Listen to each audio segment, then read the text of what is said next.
Boa tarde, amigos do Critica Brasil. Niobe Cunha falando com vocês aqui de São Paulo para esse programa incrível. Não deixe de dar likes, não deixe de compartilhar, não deixe de divulgar o Critica Brasil. Repito sempre a importância da participação de todos aqui, dando opinião, discutindo, oferecendo pautas, enfim. A boa discussão é uma coisa que está fazendo muita falta nesse país, nesse momento de tantas aflições, né? Lembrando sempre que aqui é a verdade doa a quem doer.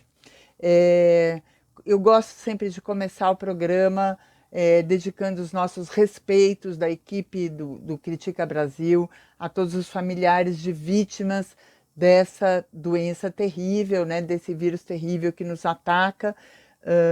Nossos respeitos, nossa solidariedade a todos vocês que estão passando com um familiar doente ou familiar que infelizmente já faleceu. A gente respeita muito vocês e o melhor que a gente pode fazer é nos cuidarmos, é nos seguirmos as orientações científicas, enfim. Então vamos começar aqui com as notícias.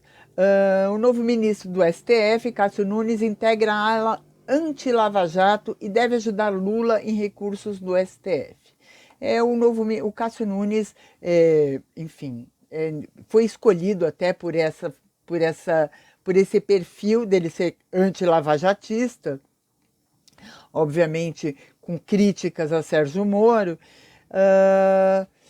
mas, enfim, apesar de ajudar, além de ajudar possivelmente o Bolsonaro e a família, ele desmonta, né, a Lava Jato com argumentos nitidamente jurídicos, né?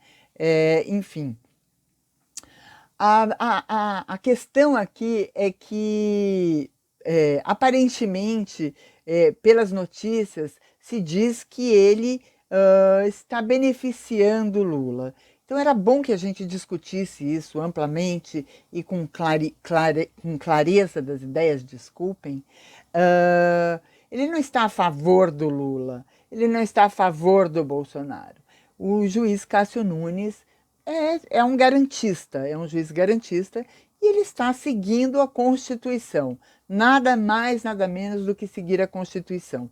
Acontece que seguir a Constituição acabou virando sinônimo de proteção ao Lula, de apoio ao Lula. Para vocês verem a que ponto chegamos nessa descambada política, nessa descambada jurídica em que nos metemos. O Sérgio Moro, na verdade, é um desafeto de vários juristas, todo mundo sabe disso, não é segredo para ninguém. Todas as sentenças que ele deu ao Lula, todos os argumentos foram derrubados assim com argumentos jurídicos muito simples, muito óbvios, inclusive expostos ali no The Intercept, quando ficou claro que ali havia uma condução, que o juiz, na verdade, não era um juiz, mas ele era o dono da bola ali. Ele que decidia se ia chover ou se ia fazer sol. Obviamente mancomunado com o Deltan Dallagnol, o príncipe das trevas, né? Que, enfim, dono do PowerPoint, dono da vida e morte, né, das pessoas, enfim, que patrocinaram perseguições políticas, perseguições jurídicas, diversos, né, delações negociadas sob fortíssimas pressões, né? Pressões dos juízes, enfim. A gente sabe, inclusive, que o Léo, lá enfim, da construtora, ele mudou, né? Ele mudou a sua Léo Pinheiro, desculpem. O Léo Pinheiro mudou a sua versão dos fatos, obviamente obrigado, pressionado, chantageado para melhorar ali a sua situação.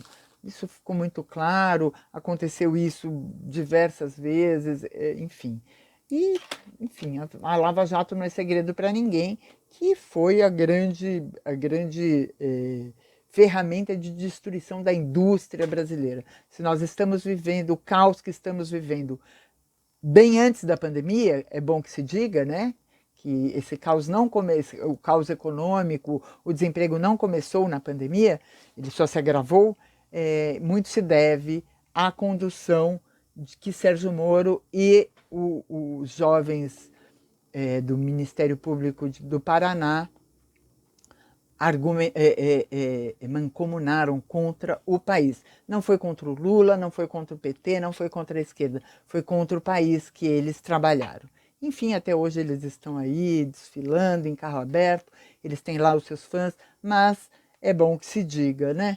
E então o Cássio Nunes Marques, esse juiz do STF, que foi indicado pelo Bolsonaro, até então parece que está decidido a seguir a Constituição, ao texto da Constituição e resgatar um pouquinho do que a gente chamava de justiça, né?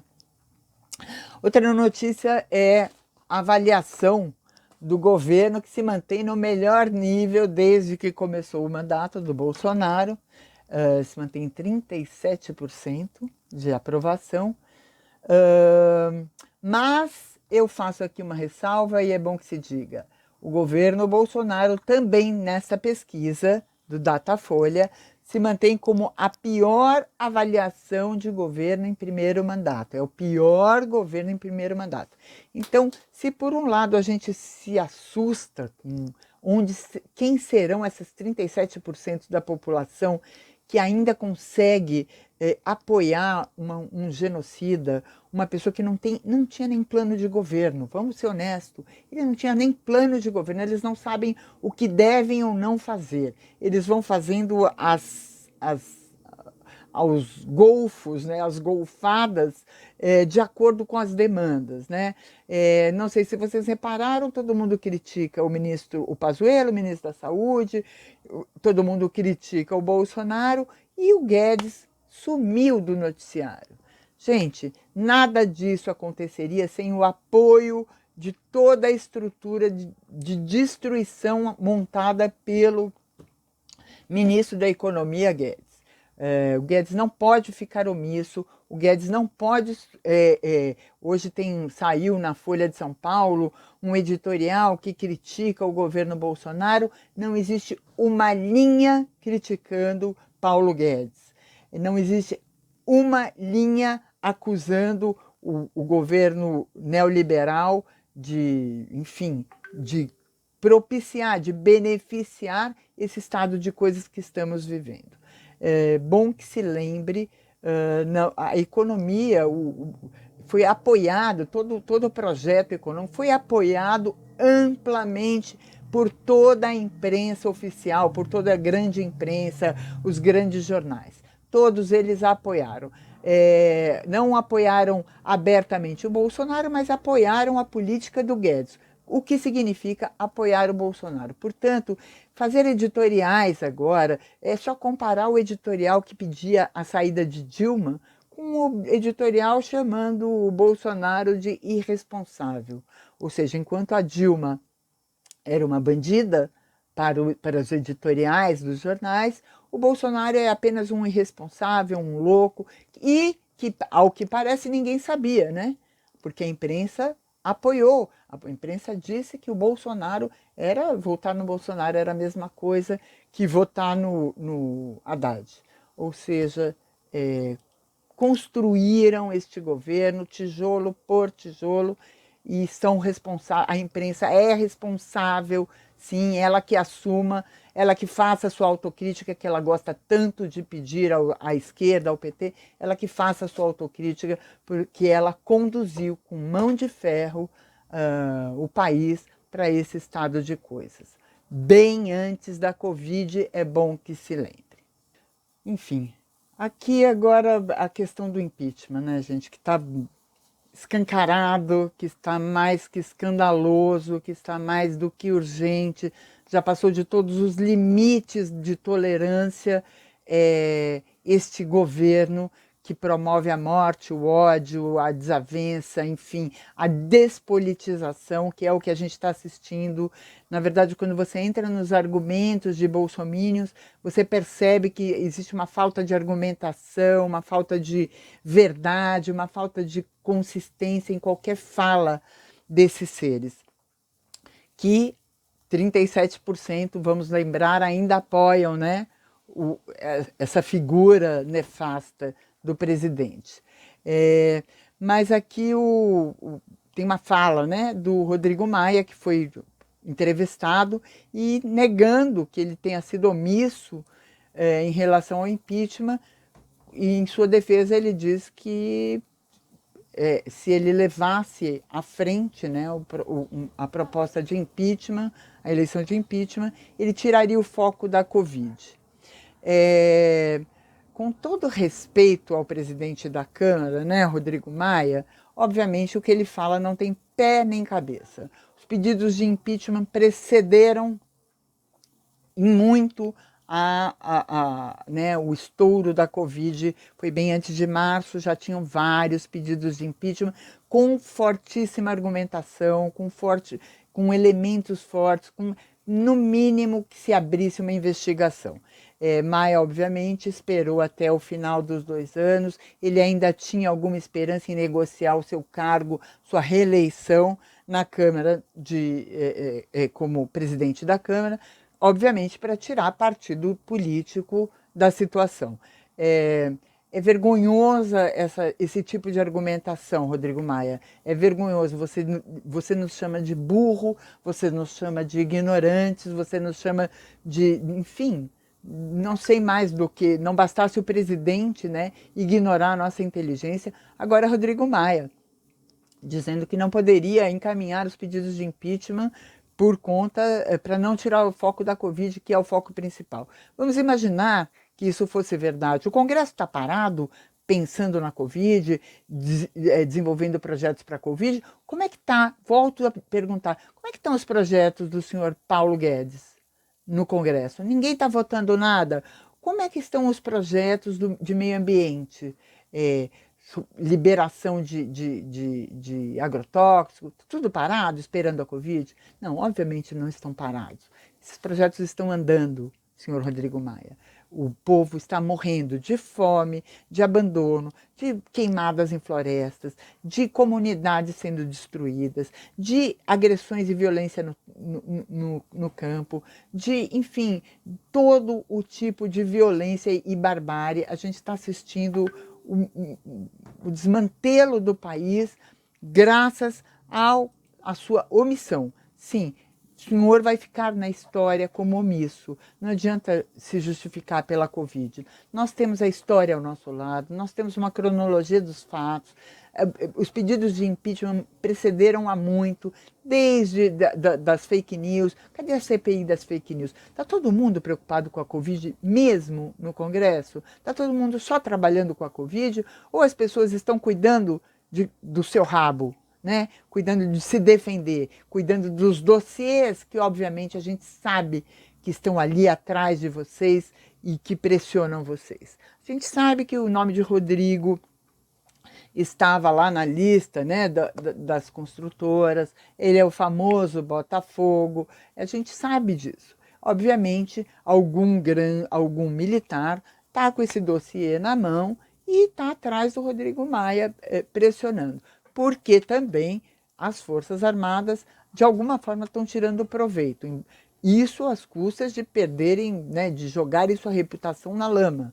Porque qualquer militar que esteja ao lado de Bolsonaro, diante desse desmantelo, diante dessa liquidação, né, de direitos e de soberania do país, está manchando o nome da instituição militar. Obviamente, historicamente, isso vai ficar registrado, não adianta tentar pular fora.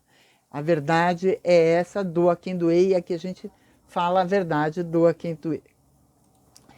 E, finalmente, a situação de Bolsonaro se agrava. A defesa de Flávio e governo seguiram recomendações da BIM. Ou seja, as instituições estão todas tomadas, né? Exército, judiciário, segurança nacional, está tudo tomado. O trabalho foi bem feito, né? De domínio sobre a narrativa do golpe, né? Sobre a narrativa enfim, de nos subjugar a esse governo que na verdade deseja a nossa morte, né?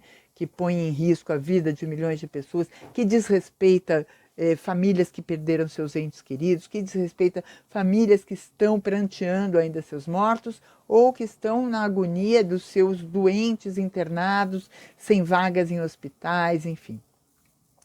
O relatório feito pela Agência Brasileira de Inteligência, a BIM, para orientar a defesa. Foi flagrado, a revista Época divulgou esse relatório e a defesa acatou algumas das sugestões. O acontecido é o seguinte: foi pedido um relatório para a BIM, para a Agência Brasileira de Inteligência, de como conduzir. Quem fez isso foi, ao que tudo indica, o presidente Jair Bolsonaro, convocou para a defesa de seu filho, convocou a agência, cuja principal figura é aquele senhor, né? O senhor Heleninho, desse tamanho. E a BIM fez uma análise e ela sugeriu alguns caminhos para a defesa de Flávio Bolsonaro, ou seja, a mamata não acabou, minha gente. A mamata está aí, a mamata tem nome e sobrenome. É Jair Bolsonaro. É Jair Bolsonaro o tempo inteiro usando as instituições para defender seus filhos, para defender seus interesses, para defender suas mamatas, para defender o seu jogo,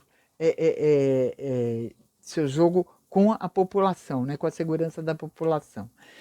Uma das sugestões aproveitadas envolve um pedido por meio da Lei de Acesso à Informação junto ao Serviço Federal de Processamento de Dados, o SERPRO, para conseguir abrir uma apuração especial.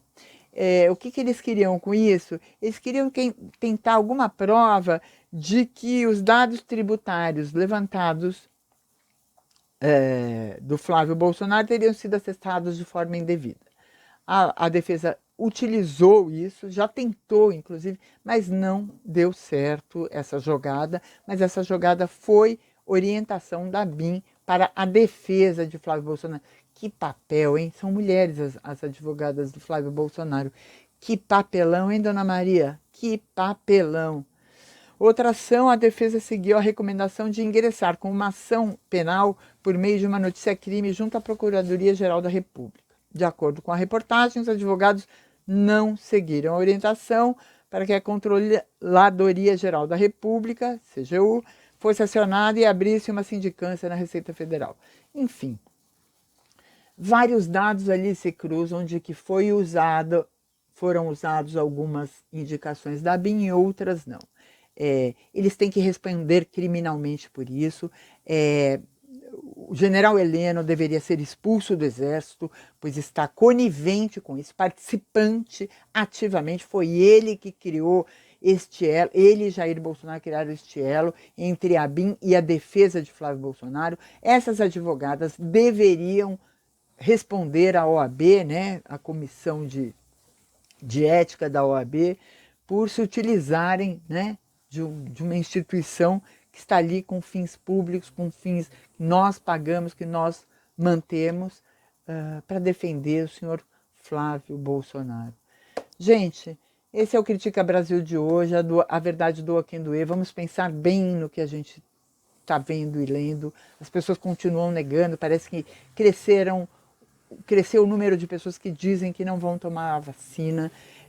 Que a gente tenha bastante consciência e respeito com pessoas que estão internadas em caso grave, com pessoas que não conseguem se internar porque não tem vaga e com as pessoas que perderam seus entes, enfim, de forma tão trágica e com tanta negligência de um governo completamente irresponsável. Eu sou a Niobe Cunha, esse é o Critica Brasil. Boa tarde a todos, boa tarde Aquias, boa tarde equipe do Aquias. Espero encontrá-los aqui em breve. Até logo, boa tarde.